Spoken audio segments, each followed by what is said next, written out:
Welcome to PODISM 1999, a podcast about Y2K, a postmodern RPG. The music for this week's episode is by little-known contributor Toby Fox.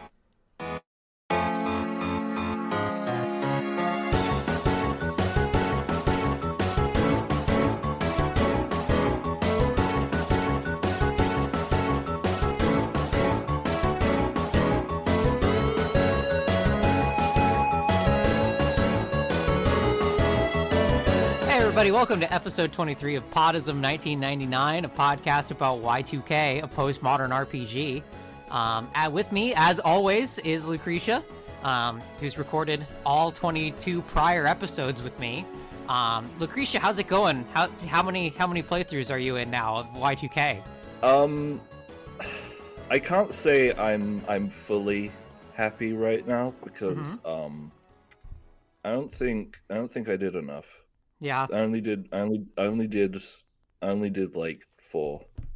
Yeah, and I was at my shrine to Alex from Y2K this morning, and I was praying for wisdom for how to proceed with this episode, as I always do.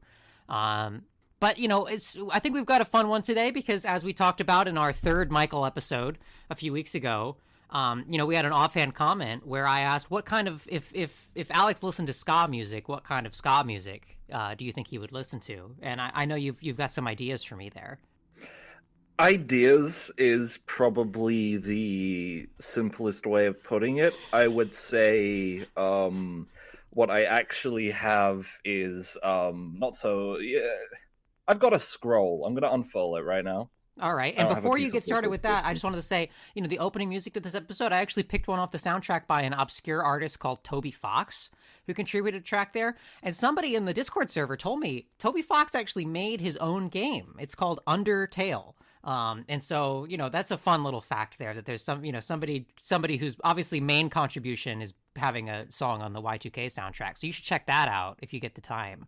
Yeah, I mean, if the music is anything like in Y2K, I mean, it's probably going to be worth a check at least. Yeah, absolutely. So check out Undertale by Toby Fox. All right, now tell me about ska.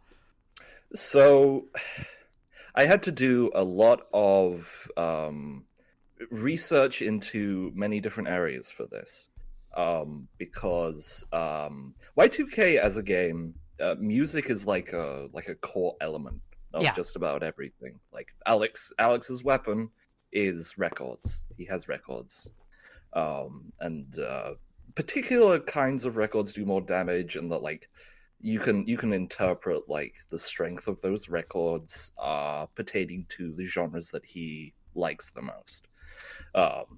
So what I did was I looked through literally everything. I considered everything within the setting, within Alex as a character, and the time period in particular, 1999. Right. Which, for an accurate discussion of what ska he would like, I kind of had to keep it within that time frame. So nothing recent really counts here, although I could, point to recent examples of what he might like if he were here with us right now. So as we all wish he was every day, of course. I do frequently wish. I've got so much I want to ask him. 1999. We are in this year. We are firmly within probably one of the peaks of the third wave of ska, the ska and feminism punk era, and feminism. So my opinion is that Alex does heavily prefer this third wave, as opposed to some of the older stuff. He's not particularly into the two-tone, so no specials, no madness, no the beat, no Scatolites, no the selector, everything like that, and definitely no first wave. He's not particularly familiar with Prince Buster, for instance. And I can say all of this because in chapter 3, towards the end, you go to Mark's house to find Ultima LP Legend. Yeah. And in that long conversation, Mark, and Alex get into a mini argument where Alex implies that like he thinks that metal is a genre of music that isn't about anything, which Mark disputes. Afterwards, Alex does like specify a particular kind of like narrow favorite genre of music, which is trumpets, bells, toy pianos, and female vocalists singing sexually ambiguous lyrics. Which does give me a very, very narrow choice here. For it being 1999, there isn't much that's specifically that. The closest thing you would be able to get directly would be the band The Interrupters, which is slightly later. I think it was like 2009 they were formed. But you know, it basically checks every box. Mm-hmm. Relatively close would be Bomb the Music Industry, the Jeff Rosenstock project, because it does frequently feature all of those.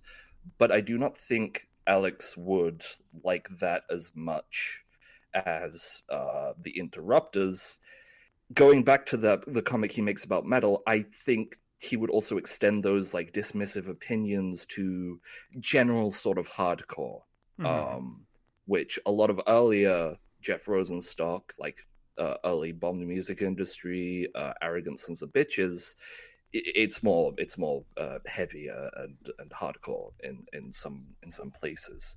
And of course, Valerie, who joined us for our 2-hour-long Golden Alpaca Tome episode, that popped off as a big fan of hardcore. Never really got into it personally. Yeah, it's, you know, we could do a whole other episode on the reasons for that. Yeah. We might. So we've got The Interrupters for like an out of time period example, which when he gets there and when he comes to join us, he'll be able to listen to The Interrupters. Mm-hmm. I'm not a big fan of The Interrupters, I want to say. Secondarily, and this is like a personal cut for me, saying this. Alex has an optimistic worldview. Mm-hmm. He's very shocked when many of the characters like Chandra or Rory tell him about like specific disappearances that they've been around, like Rory's sister, Claudio, and Chandra's brother. And his response is like, holy shit, why did that not make the news? Yeah. He honestly believes the best in people. It's putting it gently, it's an immature worldview. Yeah, he's got a lot of faith in institutions. Yeah. So once again, kind of rules out a lot of the Jeff Rosenstock because of the very, very outspoken political undertones. Also excludes Mike Park for similar reasons, and the other bands that were involved with Mike Park's Ska Against Racism tour. So like Kimuri, Less Than Jake, Five Iron Frenzy, MU330, so on and so forth. And I need everyone to understand, this is another slight diversion. My favorite band of all bands, not just ska bands, is Streetlight Manifesto. They haven't made anything in a long time, but the frontman for Streetlight Manifesto is a lovely artist by the name of Tomas Kalnoky, Toke. Before Streetlight Manifesto, he was in a different band called Catch 22. He left after the first album, Keysby Nights, and I think Alex's favorite ska album would be the Catch 22 version of Keysby Nights. All right. And there is a significant reason for this. Beyond like it being an early Toke album, like I think he was literally like 17, 18 when this album came out in 1998, so it was right on time. Yeah. It has a lot of that like very, very angry but incomplete kind of ideological viewpoint. It's anger rather than anything particularly like grounded in a lot of investigation. Mm-hmm. It's shit sucks and I'm angry and I'm gonna blow it up for angry reasons. Core to why I think Alex would love Keysby Nights is because Catch-22 is a New Jersey-based band. Oh, yep. And Alex and the story of Y2K is in New Jersey. And that it upsets me a bit. It makes me a little bit mad. Yeah. But I was in New Jersey last year, and I really felt the power of being in a place so connected to Y2K. Yeah, do you listen to music? I didn't really, because I was mostly traveling with somebody. But I did lose my passport, and they on the train, and they sent it all the way to Trenton, which is all the way across the state. But the kind employees of New Jersey Transit actually shipped it back on a train all the way back to me, so I could pick it up in Newark before on the way back. So it was like no problem at all. They were very, very nice. So shout outs to New Jersey for that one. For Y2K, Because they went on an adventure. Yeah, for Y2K, for Catch-22, and for my passport. I pledged then to never make fun of New Jersey again, because the employees of the state railway were so kind about my passport. It goes to show you just how much even one individual person can do to make things better. Yeah. It's something that Alex holds close to himself. Yeah. And it's beautiful. All right, let's ditch the kayfabe now. Okay, all right, because I can't keep calling it Y2K when it's fucking YIIK. It's YIIK, folks. We're yicking out. Happy April Fool's Day. I about a couple of months ago, I thought, oh look, based on my bi-weekly schedule, we've got an episode that's due to come out on April 1st. Wouldn't it be great if we just pretended that the show was about award-winning 2018 RPG Y2K, a postmodern RPG, the whole time. And I thought, who should I ask to join me for this episode? And so I thought, which of my friends would enjoy playing Y2K the most? And then I was like, maybe Lucretia will, after being on the Rules Card episode. And so first off, I want to apologize to you for making that determination. Hey, look, listen. Earlier in the episode, I said I played it 4 times. That was true. Second of all, I want to say it's slightly my fault that I'm here, because I go back in the server and I check. You posted the schedule a while back in the secret channel. Yeah. And I said, let's see, what is my specific words? I know what the April Fool's Day episode is. The world has been waiting for it, demanding it ever since. And maybe 10 minutes after I posted that in jest, I got a fateful message. Yeah, because I didn't have a recording partner at the time. So you just guessed that that's what I was going to do?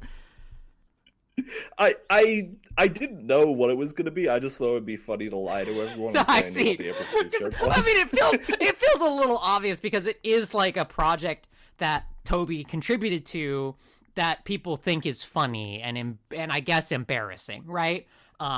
Yeah. So I'd never played the game. I barely even thought about the game, really, before deciding I wanted to do this for April 1st. And so I want to talk through our playthroughs here, but I guess one of my main takeaways was I actually now feel kind of mean for making it my April Fool's episode. Because okay, so I talk a lot on here about how I actually am not like a huge traditional RPG enjoyer, right? Like, I actually don't really go in for these for the tentpole 20 to 40 hour mega RPG games. I usually bounce off them.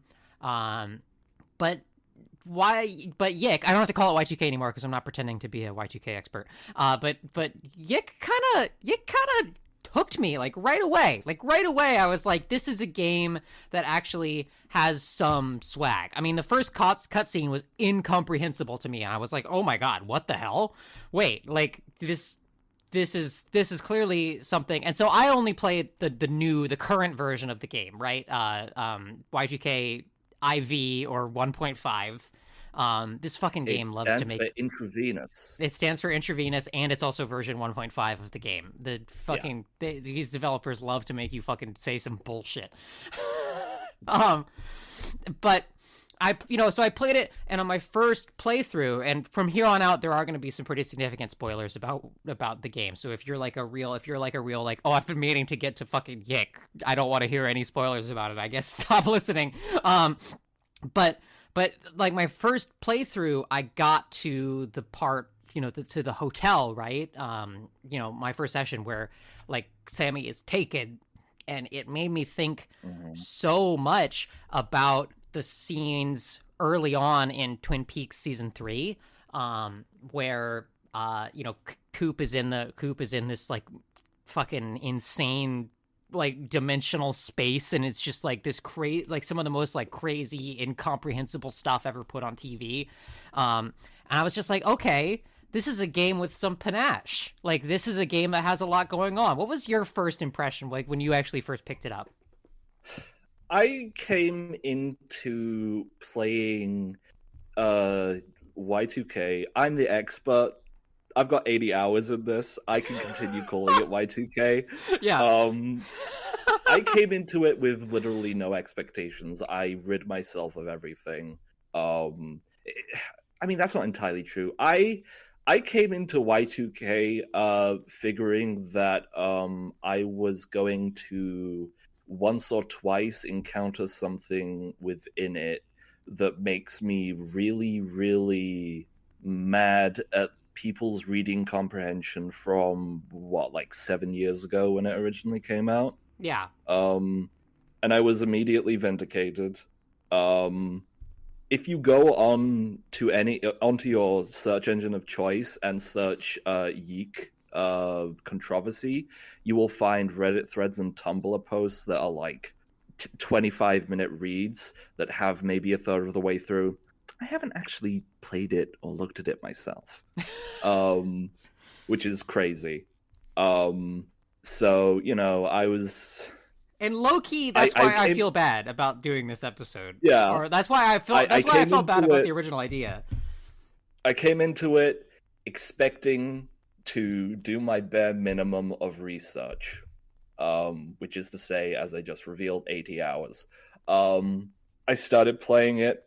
The one thing that I can say very earnestly, in like as a fully positive thing, the visual style of the game is great. Yes. I like it. Oh yeah, it looks fantastic. On that note, I believe there is a better version of Y2K that exists as like a TV show. Yeah. Where it can rely more heavily on that. Yeah, because it's very Kojima in the sense that the cutscenes are very strongly directed, right? And yes. most of the interesting story content is delivered to you via visuals that you're not playing, right? Which is not uncommon for RPGs. I mean, fucking Expedition fucking 33 or whatever is what I'm told is sort of similar to that. Many RPGs are like that, where you kind of just grind through the gameplay to get to the cutscenes. But even the gameplay itself, I don't like the gameplay, but I don't like basically any RPG's gameplay, so I don't really want to harp on that. But the gameplay itself looks awesome. It looks, it's got that sort of, I compared it to Persona a lot, but unlike Persona, it's like, it's grown up, it's not about child problems, or it's more about like young adult problems, but like visually, it's got that panache that Persona has, where it's very flashy, it's very stylized. You're constantly got visual interest going on the screen. Yeah. And you can very easily miss things that are being told to you by not focusing on it. It is the visuals are very important. On the other hand, it's very eye strainy and very, very much an issue for people with photosensitivity. Yeah, for sure. You could mitigate some of that. The battle screens, like the actual RPG fights, you can change the background, and change some of the like camera effects and other skill effects and all that, but some of it is unavoidable, and it hurt real bad to look at. So don't, if you've got serious problems with that, is the shortest way I can put it. And I think, you know, what happened then was I played through it, and then you get to the segments, and this is a segment. So if you only play this game on release, you didn't have all the segments with the nameless child, you know, and the bad brother and the good brother. And when I was playing those, I was like, this is a masterpiece, because it's not a tradition. You're not playing like a traditional sort of clunky RPG at that point. Like, you're doing some real like avant-garde stuff throughout that experience. And so I thought everything with this is so good, and I could kind of see how this game was panned if it came out without that, because that feels so essential to the experience of like providing a lot of style and new gameplay mechanics, but also providing you a way to engage with this world that isn't through Alex. Because the setting is really interesting, the characters are really interesting, and the entire game you're tied to fucking Alex. And I know that that's like the point, right? Like, the point of the game is that, you know, there's this like self-centered white dude who, you know, kind of has this like inescapable like white dudishness that is like a gravitational field that's pulling the whole universe in. But it's like, but at a certain point, you still get tired of the guy anyway, even though the point is that the point is this guy's tiring, but that means you have to get tired of this guy to get the point. Mm-hmm. And unfortunately, the point that it makes is being weird about women is bad. Yeah. Oh, thanks. Okay, cool. It's very. I was talking to you about this, and I described it as like a very like anti. Which, I mean, you know, position it in time, right? In 2018, of course it is, but it's a very like response to Gamergate 1.0 type game, right? Where it's like trying to explain sentience to gamers, and which, like, from experience, not gonna work. But also like. No. But there's an element where I don't know if it's wholly virtuous in this, because I do feel like there is a part of it that's very deliberately like, oh, if I become, you know, if this game becomes the new Depression Quest or Brianna Wu's. Attention listeners, the portion of this episode where I talk about Brianna Wu has been censored for the good of mankind. We now return you to your regularly scheduled YIIK. Okay, right. But where was I? But like, I think that's part of the idea of this game. Genuinely, I think was, if I get Gamergate to be really, really mad at this game, that's gonna move copies, right? And not to say it's like insidious or anything, but like, you know, I do think there was an element of like courting controversy with that, right? Of like, I'm gonna make my character the like typical like nostalgia obsessed gamer guy self-insert, and then I'm gonna try and just break that character down over the whole time, and I hope that it makes capital G gamers really mad. Yes. And it gets some of the way to actually breaking the character down. Yeah. But it is mostly just showing you that it's fucked up, and very occasionally dipping into why it's fucked up, but never the reasons, like why these kinds of behaviors exist, like the conditions in which they form necessarily. Which sucks. So like, I got to the end of it 4 times, and I got the thesis, but I didn't learn anything. I know this kind of guy exists and sucks. Well, it's like, I did write in my notes, at one point, I don't even remember what spurred this, but I just like went on like an all caps rant in my notes of like, living in the setting through Alex is actually agonizing. I transitioned to not be this guy. Kill me. Yep, you showed me that one. I was like, fuck, I'm so fucking tired of this guy. Like, I avoided ever having a dude 20s. I don't need to see somebody else's.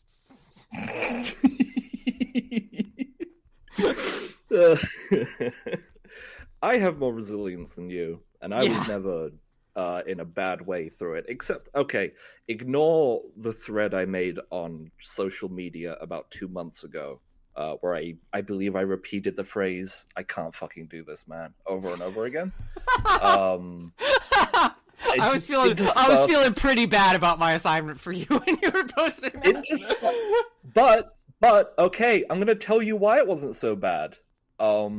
Interspersed in that very thread was the phrase, "But it has ska in it."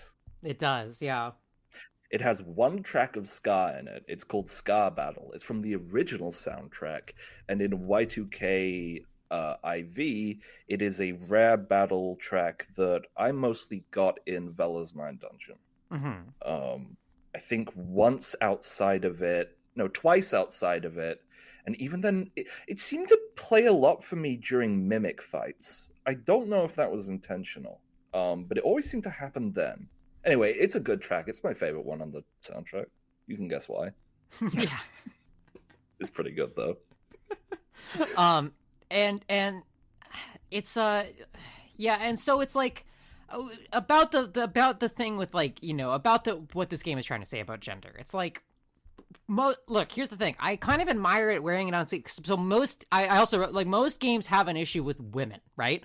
Fundamentally, most video games have misogyny problems, but this is one of the few that's like, it's like, actually, like, I have an issue with the essential woman, like the concept of woman. like it's one of the few games to really put, like, women into, like, as one character in the game. However, it literally does. Like woman is a character of the world. Literally proto-woman. It's crazy. But, yeah, like, literally proto-woman. But however, it's like I do sort of appreciated it, like, at least just, like, wearing its Freudianism on its sleeve and just being like, this is like this character just has issues with, like, you know, like the mother girlfriend, missing girl, like all of these characters are just like one archetype of person that this character can't fucking, like, fully treat as human. But yeah, it does absolutely suck, like, when the game just, like, grinds to a halt while the concept of women, like, fucking puts Alex on its lap and explains everything to it. I'm just like, I hated that the mystery kind of evaporated.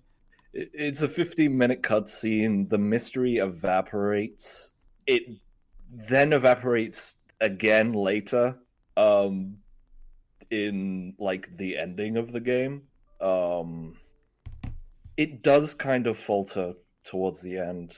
A lot of it is pacing based. Yeah. Once I got to my third playthrough, I managed to get around some of the pacing issues by just skipping a lot of it. Well, I didn't skip it. I just did the stuff that requires less. Like, in Chapter 5, you've got the calendar sequence. By my third playthrough, I just did the talk events, and that was fine. That was okay.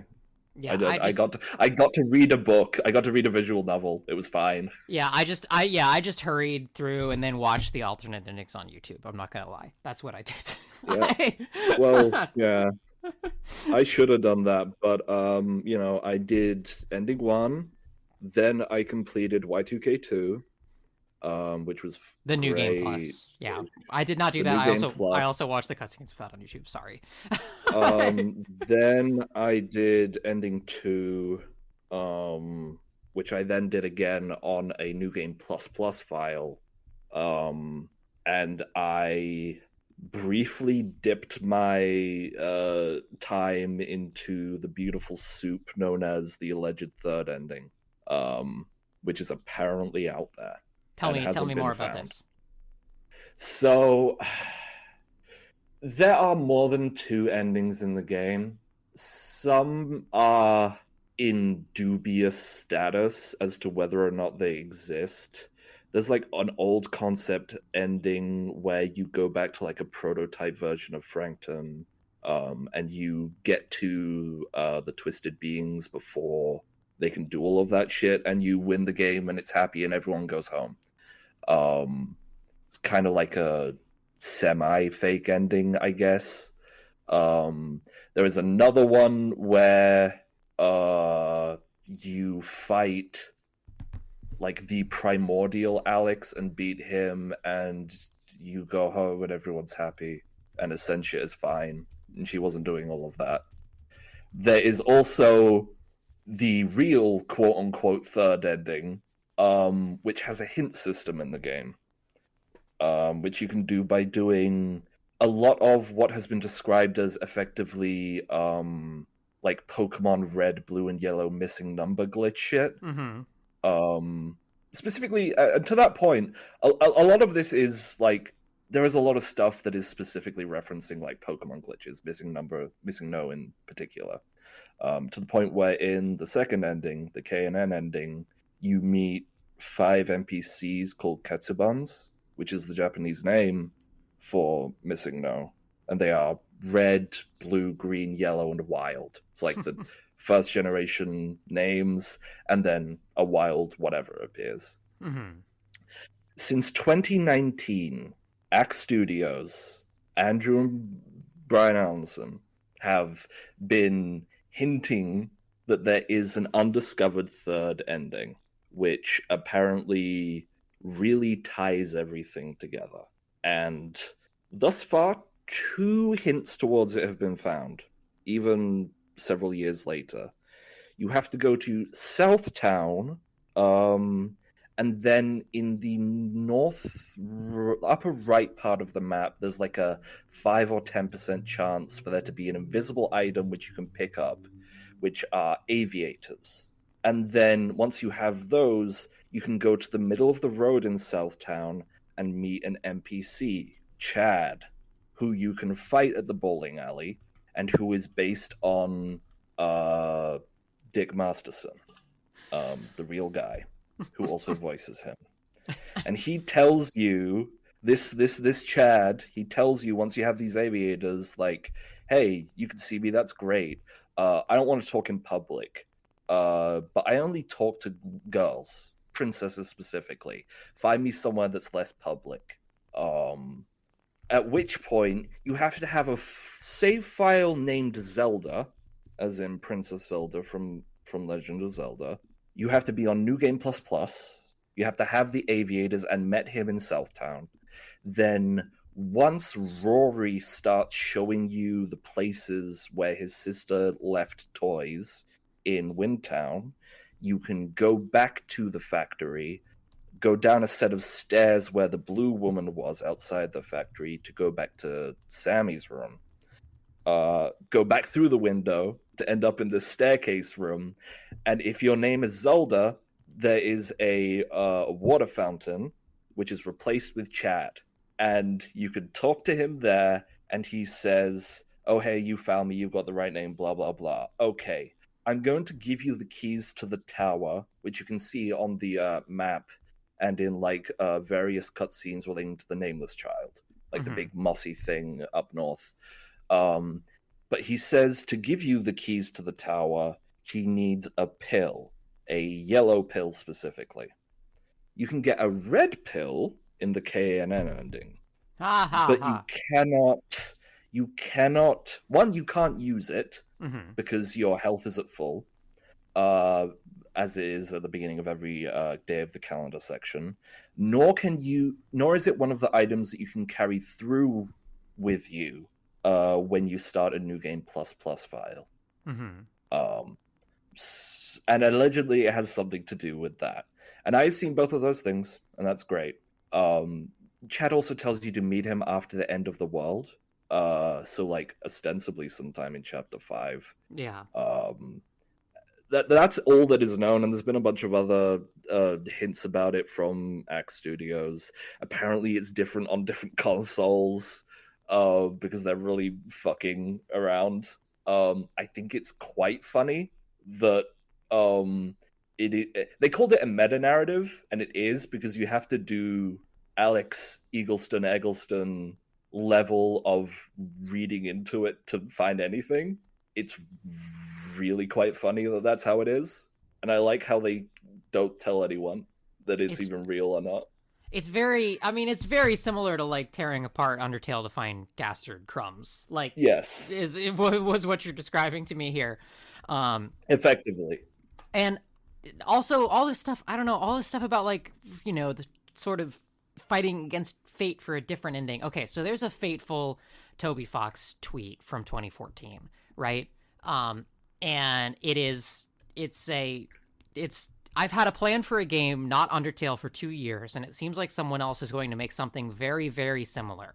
And now I would say the conventional wisdom about this post is that it's about Amori, which that's a whole other can of worms. However, there has been some speculation, including in this show's Discord server, that it's about YIIK, that it's about Y2K, because both of those both like all Deltarune, Omori, and Y2K are existing in very similar thematic spaces. And yeah, the 1.5 update added a like you can get emails in the game which you can read. And you can go to an internet cafe in 1.5 and talk to a girl named Fanzina. And then you can say yes to a couple of dialogue choices, and then you get like 100 emails from people who submitted to like a 1.5 pre-release thing. And some of them mention Undertale specifically. They also mention Home and other things in that. I'm pretty sure there's also an Amori reference in there as well.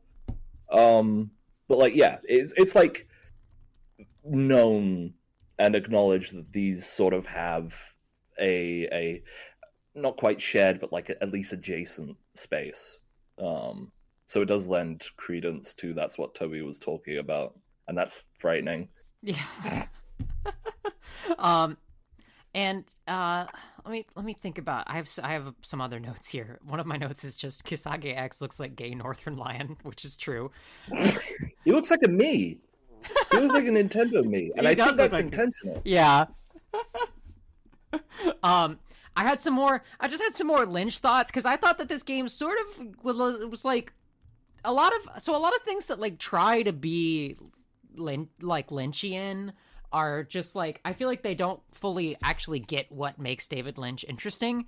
And I unfortunately find that this game does understand what makes David Lynch interesting. Like, I think, the like kind of like, rather than leaning fully in on like this, the strange, creepy mystery stuff, it's just like exposing the like base absurdity that lives under suburban life.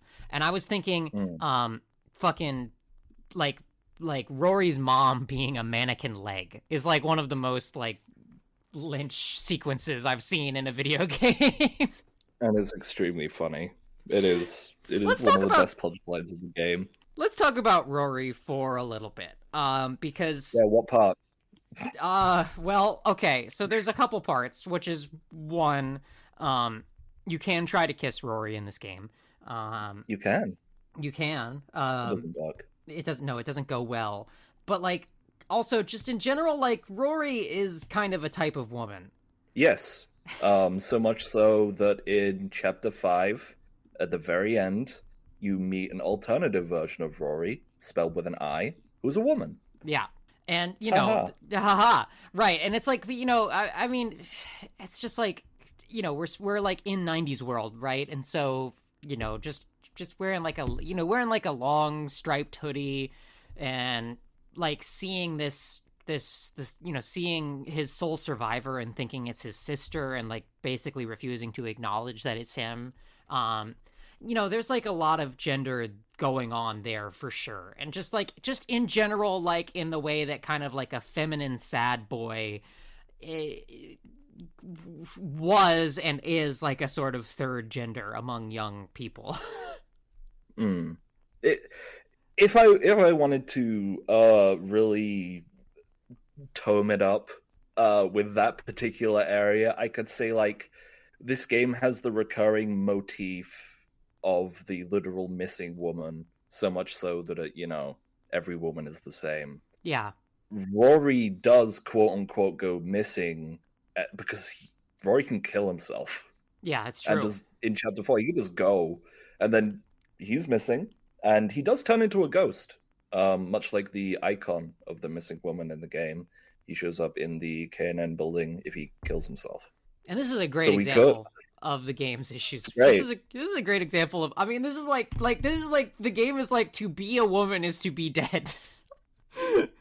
Yeah. I don't think there's I don't think that was the intent.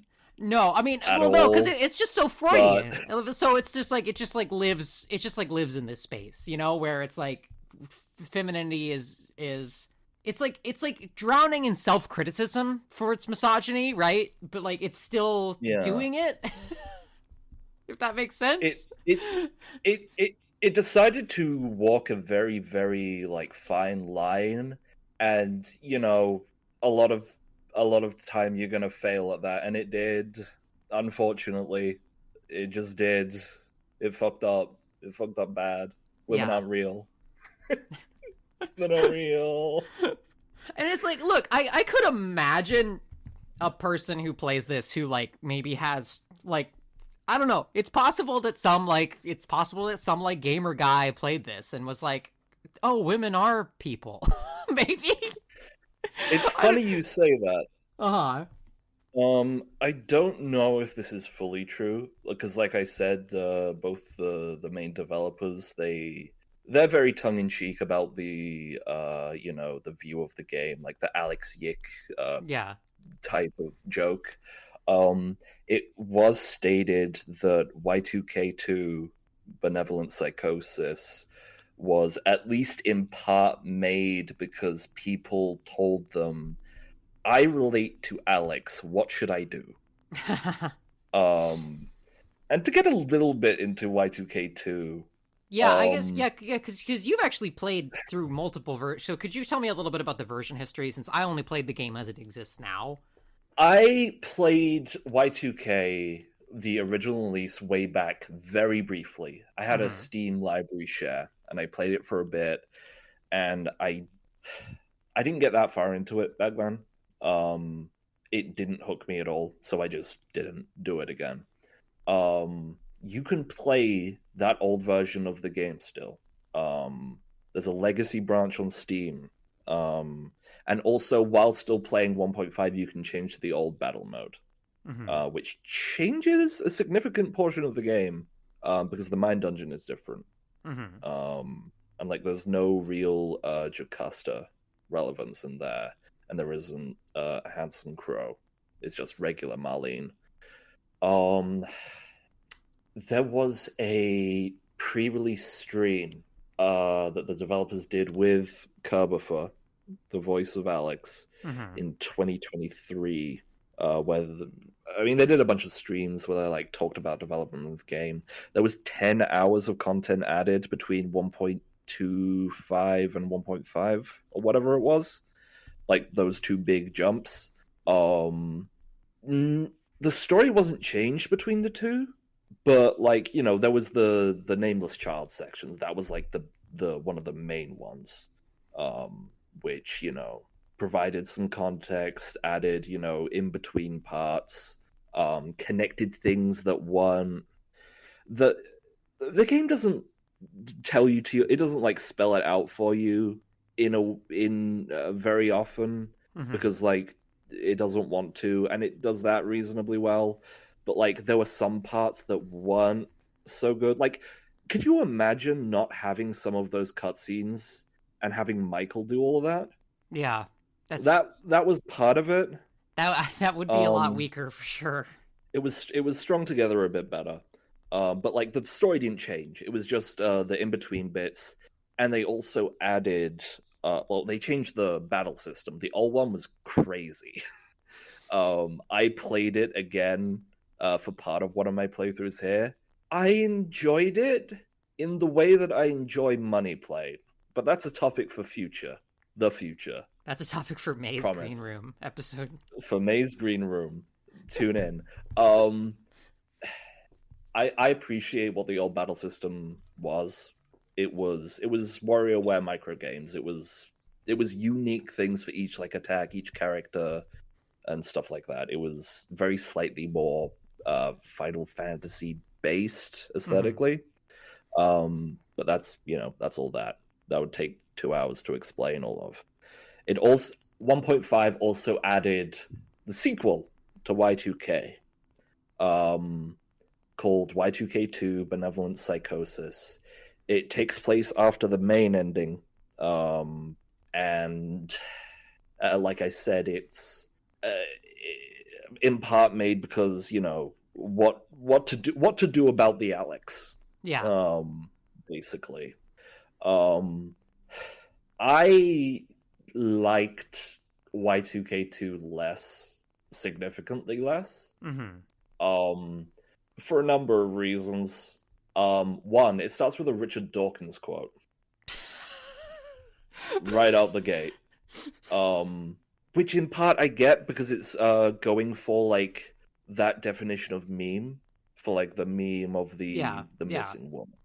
Right, it's easy to forget that Richard Dawkins, in addition to his like transphobia, Islamophobia, his "I need a fat bitch" tweet, like also was an academic of some renown who created important concepts prior to fucking going off the deep end.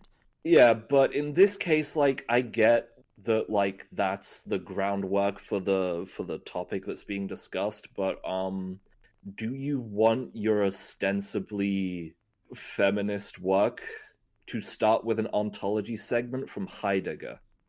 Yeah. You want to lead with that? Yeah. I like the gameplay more. It's much more streamlined. The pacing of Y2K2 is much better. It has it puts a lot of things into context. Some of which were added in the 1.5 thing. But it also has a lot of the same issues that the main thing did with women in particular. And I say this because the very ending of Y2K2 is you start controlling Asuka, and you are directed by Kisage X to go to a film rap party, because Y2K is a film. Yeah, that's true. In the world. So they finish filming. Asuka, the lead actress, has to go to this guy's birthday party. William, who is not my phone. William is like, or is it Wilfred? It's one of the two. I think it's Wilfred. William, one of the two. They're the same person. That's the problem. There's two people in Y2K. It's Alex and women. Yeah, it's true. She goes to his birthday party as per special request from Kisage X, and shows him the film of Y2K Benevolent Psychosis. The part of that film that you see is all of the main cast, the playable characters of Y2K, sans Alex, and I think Michael as well. I don't remember, but definitely sans Alex, and plus Kisage throwing the Essentia 2000 onto the ground and just like tearing her apart. Like, it makes a point of even having Rory like get over his pacifism and just tear her apart. Yeah. Right. And the most direct meaning of that you could probably give is literally kill the idea of like the woman that exists for you, the woman in your head, and that's how you can stop being Alex. But also it's killing every woman in that sequence. Yeah. After that, the Wilfred, he gets it. Because the Kisage film is supposed to elicit a religious experience in a specific audience member, which it does. He cries, and then he turns into the Onism Man, like the other big meme, and that's the final boss of Y2K2, the super boss. You beat the fuck out of him. And then you get to the final ending choice, which is you are still Asuka, and now that there is no more onism man, she frees Alex from it, like from that whole influence and the whole shit that's going on. She specifically says, like, you're not being forgiven or redeemed, but you gotta go. Just gotta get over it. Which is like, yeah. And like also this happens to Michael as well. And she states like both Michael and Alex are basically committing the same wrongs, which they are. But Michael has the obsession of Alex within this framework, which, like, yeah, okay. It's rehabilitative. It's not, you gotta die, which is some kind of point to make. But at the end of the day, it is still the thing that saves them is the Japanese woman. Which also happens in Twin Peaks season 3. Everyone's bailed out by fucking Naito, which is actually Diane, which is like a fucking it's a little bit racist. And like I am giving a lot of benefit of the doubt here because I don't think there is any person on the planet who is stupid enough to make these kind of mistakes sincerely. Yeah. Within this context, but like a lot of this framing ends up looking that way real bad. So I get it, but again, I didn't learn anything. I didn't get a conclusion. I wasn't told really much at all. I played it 4 times. And a little bit on that ending too, a little bit of Deltarune stuff, because one of those endings is Michael shooting the player. Yes. Which is like, I guess sort of a Deltarune thing, as we've seen as the chapters advance, the player getting more directly acknowledged, as a potential antagonistic force in the setting, especially in the weird route. And so there could be some potential analogs there. I mean, I guess that's what puts the postmodernism into it. That's a thing I forgot to mention. To get to Y2K2, you are asked a question by Kisage at the end of the big credit sequence once you beat the main ending final boss, where he asks you, so do you think you are an alternate version of Alex? And you have to answer no. So it gets a little bit weird. Yeah. But like that's important, and that's part of the reason why I do give it some of this benefit of the doubt. Yeah, absolutely. And because it's being clear.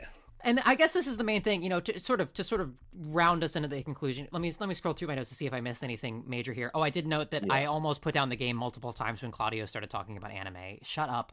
I thought it was fine. I thought, okay, one of the things I will say that I did think was a little bit problematic was how much the Sammy Pack thing was just basically a straight up 1-to-1 about the disappearance of Alyssa Lamb. I thought that was a little bit tasteless, just personally. The girl in the elevator. I thought that was a little tasteless. Yeah, I know that one. Yeah. I have opinions on this specific thing because, like, I learned about Eliza Lamb not from Y2K. I learned about it from a television show called Castle, which was one of the first pieces of media to use Eliza Lamb's death as, like, an influence. Yeah. And compared to all of the other things that have made reference to it, Y2K got the most shit for it. Yeah. I think it's deserved because of all of the problems with, the framing of its points and its women problem, basically. Yeah. For as much as this game is, about the woman, all of these, like, issues that we've brought up, they also do occur in topics like race real bad. And it's like, okay, so there was a concept on my previous show that we called Zeech's corollary, which was the idea that like a narrative can be criticizing something by showing it to you repeatedly, and it's like you get it, but you still have to read it, and you still have to encounter it, and it gets a little tiring, right? And this feels like a great example of that. Yeah, and there's like I said before, it never goes much beyond this is fucked up, huh? Yeah. And so it's got a little bit of that true crime, like, exploitativeness to it that I don't feel like it fully earned being able to which is pissing me off, because it is a little bit true crime is fucked up, huh? Yeah, it is. Yeah, and it's like, that's not a bad thing to say, right? Like, this is, it's not. Okay, and so to round into the conclusion, as I played this game, I got sort of mad at myself for making this a cheap and easy April Fool's joke, right? Because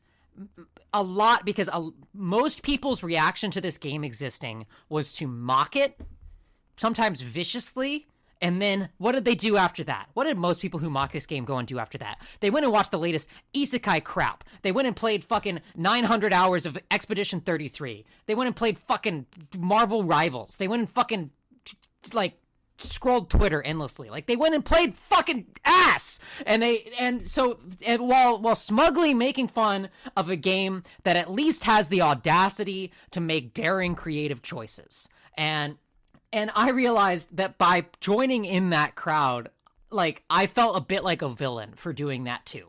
And because I think it speaks to the immaturity of games as a medium, that something like this that is earnestly interesting, if misguided in a certain way, can still be met soundly by mockery, whereas ambitious but kind of misguided stuff in film and television gets treated in a much more mature fashion. And so, I don't know, I just think in a better world, games like this at least get received maturely, you know? You could only hope, right? Because I want there to be more games like this. I want there to be... I want there to be more games that take big aesthetic risks, that take big narrative swings, that you know, try to deconstruct things. These are the games that I enjoy talking about and playing. And even though Y2K isn't fully for me, I really You're a professional now. I'm a professional now. I'm going pro. Even though this game isn't fully for me, my main takeaway from playing it was that it's a really admirable big swing to try and make this game. I wasn't bored when I played it for 80 hours. I will say that. Yeah, it's not fucking boring. And that's one of the biggest compliments I can give to an RPG, because I find most RPGs to be loathsomely boring.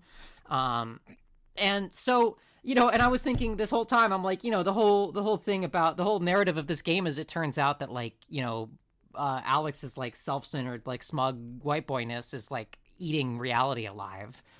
As a singularity of, you know, egotism and self-obsession. And it's like, well, am I really that much better? I'm fucking sitting here lobbing my easy fucking spitballs, and people are going to see this episode, and they're going to get, you know, they're going to get pinged by it, and they're going to groan. They're going to be like, oh, it's fucking YIIK. And it's like, you know what? I hope they listen to this episode, and they're maybe they examine that initial reaction, and they maybe they don't have that knee jerk, even though I'm playing right into it by releasing it in the first place. This is why you brought me on, because you knew I was going to put at least 80 hours into it, so I could offset that. I was kind of hoping you wouldn't do 80 hours. I know, you told me that you hoped I wouldn't play it 3 times, so I didn't. And to be clear, you'd already told me you'd played it 2 times at that point, because I should have put some limits on this early on, but I do appreciate the amount of work you put into this podcast. You did put limits on. I didn't make a tome. You didn't make a tome. Thank goodness for that. And you will for your prize be receiving this month's Green Room proceeds. And Ezra, tell our lovely guest what's being received here. Yes, you're getting a physical copy of the game for Nintendo's Switch. Yeah. I'm gonna encase it in gold. Look, I went on about the alleged third ending earlier. Yeah. Right? I'm gonna say something that will hopefully convey to you all that I am an insane person. I haven't seen everything in the game yet, 80 hours in. There are some things I haven't actually gotten to yet. Oh no. Including, did you know that there are not one but two short stories of Y2K. I've read the first one, not the second, which is ongoing, and you can read it in the Y2K Discord. Okay. I haven't gone in there. I haven't read it yet. It's very long, apparently. Oh, and you know, I feel a little bad too because I'm like, this episode existing on April Fool's Day, it's like making fun of the game, and I don't want people who worked on this game just to think I'm being a jackass, and so I'm probably not going to go into the Discord because I feel bad. And that's where I bring in my next point. Listeners of what was it called, PODISM 1999, you could use your collective power to put me in the game. Sorry, go on. How? You could convince X Studios to put me in the game because I'm so committed. and then you tell them, hey, look, look at this, Lucretia. Lucretia loves not telling people things. Tell them about the real third ending, and then I don't tell. You can do this, and I don't have to touch the game again. But I will, otherwise. Okay, so we have to get Lucretia into the game. Is that what I'm hearing? And you have to get them to tell me all of the secrets. Okay, so we have to get Lucretia into the game and all the secrets told to Lucretia. So listeners, get on it. I'm holding myself hostage. Otherwise, I mean, I'll play it for another 80 hours. Please fucking save us. Please save us. I will. You can't dedicate that amount of time. It's almost money, May. Well, I can do two things. All right, thanks for listening, everybody. Happy April Fool's Day. We'll be back to fucking Deltarune next week. I'll be back next week as well. Or not next week, 2 weeks from now. I won't. You won't be back either. I'll be back 2 weeks from now. You won't be back 2 weeks from now either. You're going to be back on Green Room in May. And we'll play Ska Battle, and I'll see you on the outro. I just put me in Y2K. Oh, Christian Y2K. Bye. I'll be so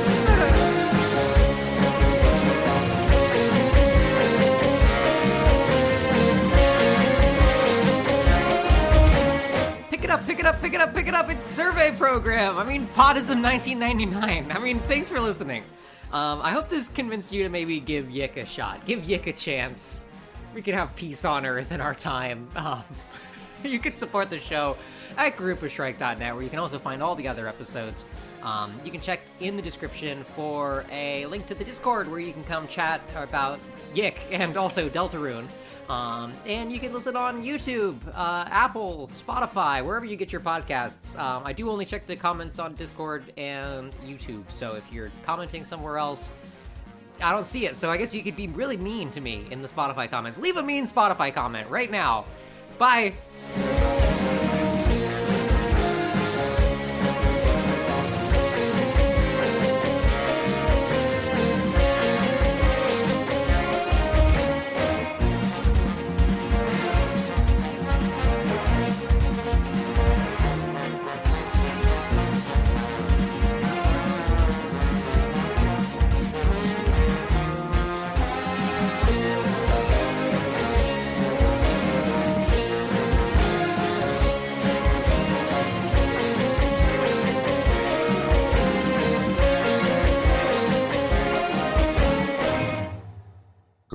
Shrike Amalgamated General Productions GmbH